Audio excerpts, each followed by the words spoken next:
നമസ്കാരം, ഞാൻ മനോജ് നെടിയാക്കൽ. പുതിയൊരു വീഡിയോയിലേക്ക് എല്ലാവർക്കും സ്വാഗതം. സംസ്ഥാനത്ത് റബ്ബർ വില നിശ്ചലാവസ്ഥയിൽ.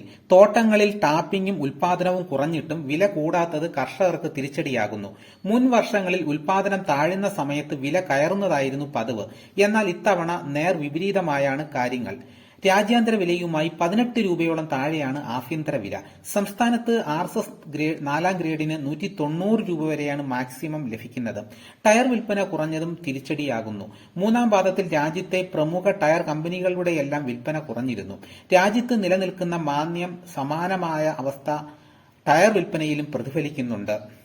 ടയർ കമ്പനികൾ വില കുറഞ്ഞു നിന്ന സമയത്ത് വലിയ തോതിൽ ഇറക്കുമതി നടത്തിയിരുന്നു.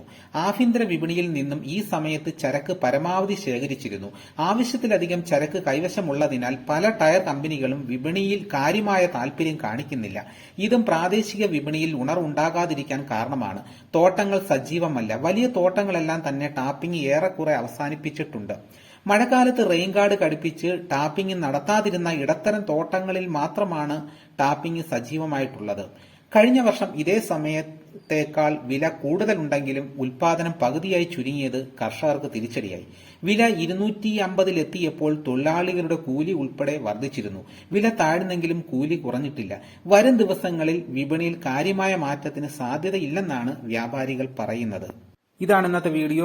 ഇഷ്ടമായെങ്കിൽ ഒന്ന് ലൈക്ക് ചെയ്യണം. മറ്റു ഗ്രൂപ്പിലോട്ടൊക്കെ ഒന്ന് ഷെയർ ചെയ്യണം. നിങ്ങളുടെ അഭിപ്രായങ്ങളും നിർദ്ദേശങ്ങളും കമന്റായി രേഖപ്പെടുത്തണം. മറ്റൊരു വീഡിയോയുമായിട്ട് ഉടനെ എത്താം. എല്ലാവർക്കും എന്റെ നന്ദി.